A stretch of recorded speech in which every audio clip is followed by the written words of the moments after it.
بسم اللہ الرحمن الرحیم۔ محترم ناظرین، السلام علیکم۔ ایک یہودی کو رسول خدا صلی اللہ علیہ وآلہ وسلم سے چند دینار قرض واپس لینا تھا۔ ایک دن آپ راستے میں جا رہے تھے کہ وہ یہودی آپ کے پاس آیا اور اس نے کہا، جب تک آپ میرا قرض ادا نہیں کریں گے اس وقت تک میں آپ کو یہاں سے نہیں جانے دوں گا۔ نبی اکرم صلی اللہ علیہ وآلہ وسلم نے فرمایا، اس وقت ادائیگی کے لیے میرے پاس کچھ بھی نہیں ہے۔ یہودی نے کہا، جب تک آپ میرا قرض واپس نہیں دیں گے میں بھی آپ کو یہاں سے جانے نہیں دوں گا۔ آپ نے فرمایا، اگر یہ بات ہے تو میں تیرے ساتھ یہیں بیٹھ جاتا ہوں۔ یہ کہہ کر آپ اس کے ساتھ بیٹھ گئے۔ جیسے جیسے وقت گزرتا گیا آپ کے صحابہ وہاں جمع ہوتے گئے۔ جب انہوں نے یہودی کی یہ جسارت دیکھی تو انہوں نے اس کو سزا دینے کا ارادہ کیا۔ آپ نے انہیں ہر طرح کی تادیبی کارروائی سے روک دیا اور فرمایا کہ تم دور چلے جاؤ۔ حکم رسول کے تحت صحابہ دور چلے گئے۔ سورج لمحہ بلمحہ گرم ہو رہا تھا اور اس کی تپش سے آپ کو اذیت پہنچ رہی تھی، یہاں تک کہ آپ کے چہرہ اطہر سے پسینہ بہنے لگا۔ اس کے باوجود آپ نے کسی طرح کے غصہ کا اظہار نہ کیا اور کوئی سخت جملہ نہ کہا۔ آپ سارا دن وہیں بیٹھے رہے اور ظہر، عصر اور مغرب و عشاء کی نمازیں وہیں پڑھیں۔ پھر رات چھا گئی۔ آپ نے رات بھی وہیں بسر کی اور فجر کی نماز بھی وہیں پڑھی۔ صحابہ یہودی کو ڈرانے دھمکانے لگے۔ آپ نے فرمایا، تم اس سے یہ کیسا سلوک کر رہے ہو؟ صحابہ نے کہا، یا رسول اللہ، اس کی یہ جرت کہ آپ کو یرغمال بنا کر اپنے پاس بٹھا لے۔ آن حضرت صلی اللہ علیہ وآلہ وسلم نے فرمایا، اللہ نے مجھے اس لیے نہیں بھیجا کہ میں کسی ہم پیمان یا کسی اور پر ظلم کروں۔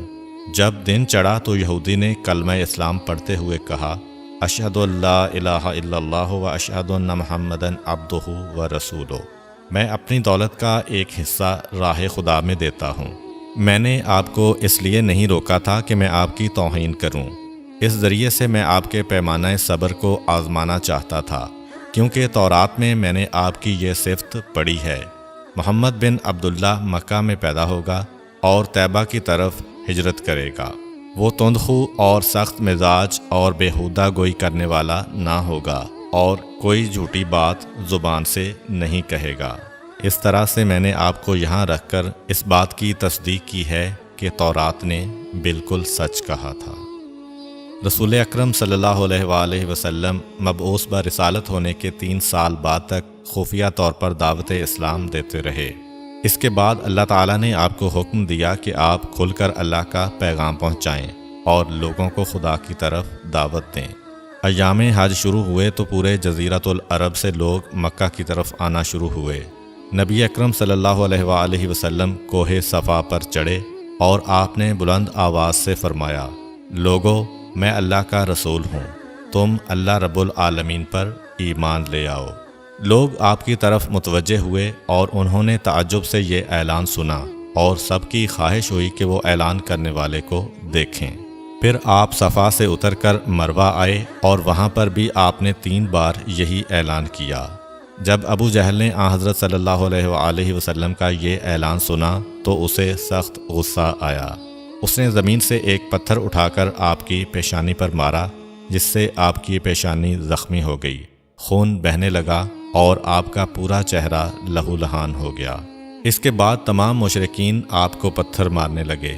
نبی اکرم صلی اللہ علیہ وآلہ وسلم مجبور ہو کر کوہ ابو قبیس پر چڑھ گئے اور ایک چٹان کے پیچھے جا کر چھپ گئے۔ مشرکین نے بھی آپ کا تعاقب کیا لیکن آپ انہیں کہیں دکھائی نہ دیے۔ ناکام و نامراد ہو کر انہیں واپس آنا پڑا۔ اسی اثناء میں ایک شخص نے حضرت علی علیہ السلام کو اس واقعہ کی اطلاع دی اور کہا کہ میرا خیال یہ ہے کہ محمد مارے جا چکے ہیں، نعوذ باللہ۔ یہ سن کر حضرت علی علیہ السلام کو شدید دکھ ہوا اور آپ ام المومنین حضرت خدیجہ الکبریٰ سلام اللہ علیہ کے پاس آئے اور ان سے کہا، میں نے سنا ہے کہ مشرکین نے رسول خدا صلی اللہ علیہ وآلہ وسلم پر سنگ باری کی ہے اور بعض لوگوں کا یہ گمان ہے کہ نبی اکرم شہید ہو گئے ہیں۔ آپ روٹی پانی اٹھائیں اور میرے ساتھ انہیں تلاش کرنے کے لیے چلیں، ممکن ہے ہمیں ان کا کہیں نشان مل جائے۔ آپ وادی پر نظر رکھیں اور میں پہاڑ کے دامن میں آپ صلی اللہ علیہ وآلہ وسلم کو تلاش کرتا ہوں۔ آپ روتے ہوئے آگے بڑھے اور آپ کہہ رہے تھے، یا رسول اللہ، ہمیں جواب دیں، آپ کہاں ہیں؟ میری روح آپ پر قربان، آپ کس وادی میں بھوکے پیاسے ہیں؟ آپ نے مجھے اپنے ساتھ کیوں نہ لیا تھا؟ حضرت خدیجہ رو رو کر فریاد کر رہی تھیں، کوئی ہے جو نبی مصطفیٰ کی مجھے خبر دے؟ کیا کسی نے انہیں دیکھا ہے جو مجھے ان کے متعلق بتلائے؟ اس وقت جبریل امین علیہ السلام رسول خدا صلی اللہ علیہ وآلہ وسلم پر نازل ہوئے۔ ان کے پیچھے ملائکہ کی بہت سی صفیں تھیں۔ انہوں نے آن حضرت صلی اللہ علیہ وآلہ وسلم سے کہا، خداوند جبار نے ہمیں آپ کے فرمان کی تعمیل کے لیے بھیجا ہے۔ اگر آپ چاہیں تو ہم اس قوم کو تباہ کر دیں گے اور ان کا دنیا میں کہیں نام و نشان تک دکھائی نہ دے گا۔ رحمت للعالمین نے فرمایا، میں نبی رحمت بنا کر بھیجا گیا ہوں، میں عذاب و انتقام کا حامی نہیں ہوں۔ پروردگار میری قوم کو معاف کر دے، وہ مجھے جانتے نہیں ہیں۔ جبریل امین علیہ السلام نے آن حضرت صلی اللہ علیہ وآلہ وسلم سے کہا، خدیجہ سلام اللہ علیہا آپ کو تلاش کر رہی ہیں۔ خدیجہ کے رونے نے آسمان کے فرشتوں کو رلا دیا ہے۔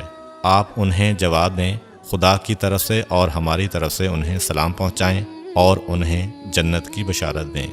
نبی اکرم صلی اللہ علیہ وآلہ وسلم نے خدیجہ و علی کو صدا دی اور انہیں اپنے پاس بلایا۔ دونوں شخصیات آپ کی خدمت میں حاضر ہوئیں۔ انہوں نے آپ کی پیشانی پر پٹی باندھی اور گھر لے آئے۔ جب مشرکین کو معلوم ہوا کہ نبی اکرم صلی اللہ علیہ وآلہ وسلم اپنے گھر آ چکے ہیں تو انہوں نے گھر کا محاصرہ کر لیا اور سنگ باری شروع کر دی۔ حضرت علی علیہ السلام اور حضرت خدیجہ سلام اللہ علیہا آپ کا دفاع کرنے لگے۔ جب سنگ باری میں معمولی سا وقفہ ہوا تو حضرت خدیجہ گھر سے نکلیں اور انہوں نے چیخ کر کہا، فرزندان قریش، کیا تم سے حیا رخصت ہو گئی ہے؟ تم اپنے قبیلہ کی معزز اور محترم خاتون کے گھر پر سنگ باری کرنے لگے ہو۔ اگر تمہیں خدا کا خوف نہیں ہے تو دوسرے لوگوں کو اپنے اوپر ہنسنے کا موقع نہ دو اور اپنے لیے ہمیشہ کی ذلت و بدنامی تو نہ خریدو۔ جب مشرکین نے حضرت خدیجہ سلام اللہ علیہا کی گفتگو سنی تو ندامت کے مارے ان کے سر جھک گئے اور وہ شرمندہ ہو کر اپنے گھروں کو چلے گئے۔ نبی اکرم صلی اللہ علیہ وآلہ وسلم نے دعوت اسلام کا آغاز ان روح فرسا واقعات کے ساتھ کیا تھا۔ آپ پر کروڑوں سلام ہوں۔ آپ نے لوگوں کو گمراہی و ضلالت سے بچانے کے لیے قدم قدم پر تکالیف اٹھائیں اور صدمے برداشت کیے۔